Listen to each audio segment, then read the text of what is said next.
ഇന്ന് നമുക്ക് സ്വാദിഷ്ടമായ നെല്ലിക്ക ചമ്മന്തി എങ്ങനെ ഉണ്ടാക്കാമെന്ന് നോക്കാം.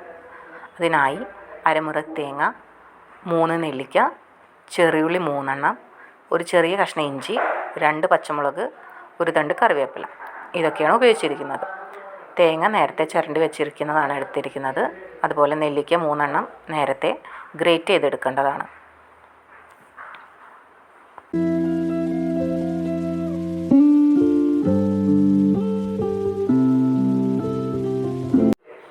അപ്പോൾ ഇത്രയും സാധനങ്ങളാണ് നമ്മൾ ഉപയോഗിക്കുന്നത് നമ്മുടെ നെല്ലിക്ക ചമ്മന്തി ഉണ്ടാക്കാനായിട്ട്. അപ്പോൾ നമുക്ക് എങ്ങനെയാണ് ചെയ്യുന്നതെന്ന് നോക്കാം. നമുക്കിതെല്ലാം ഓരോന്നോരോന്നായി മിക്സിയുടെ ജാറിലേക്ക് ഇടാം. ചെറിയ ജാറിലാണ് നമ്മൾ എടുക്കുന്നത്. നമുക്കെല്ലാവർക്കും അറിയാം, നമ്മൾ വെള്ളം ഒഴിക്കാതെയാണ് ചമ്മന്തി ഉണ്ടാക്കുന്നത്. എങ്കിൽ മാത്രമാണ് നല്ലൊരു കൺസിസ്റ്റൻസിയിൽ നമുക്ക് ആ ചമ്മന്തി കിട്ടുള്ളൂ. ഉപ്പ് നമ്മൾ ഇവിടെ ഉപയോഗിച്ചിരിക്കുന്നത് കല്ലുപ്പിൻ്റെ നീരാണ്.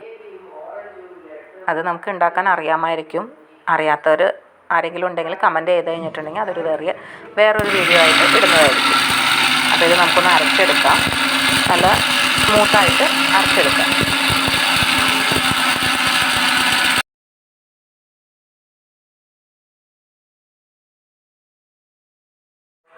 അപ്പോൾ നമുക്ക് നന്നായിട്ട് അരഞ്ഞ് കിട്ടിയിട്ടുണ്ട്. ആദ്യം അരച്ച് നോക്കിക്കഴിഞ്ഞിട്ട് ശരിക്കും അരഞ്ഞിട്ടില്ല എന്നുണ്ടെങ്കിൽ വീണ്ടും 1-2 പ്രാവശ്യം മിക്സ് ചെയ്തിട്ട് അരച്ചെടുക്കുക.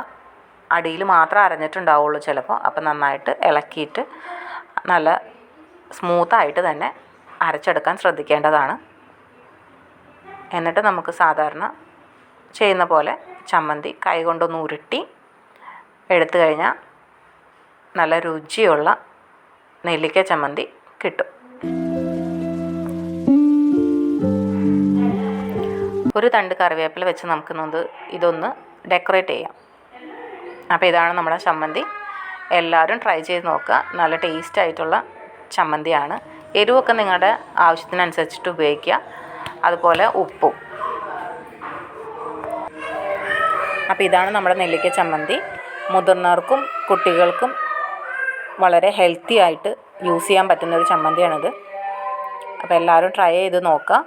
ഫീഡ്ബാക്ക് എന്തെങ്കിലും ഉണ്ടെങ്കിൽ അറിയിക്കാൻ മറക്കരുത്. Thank you.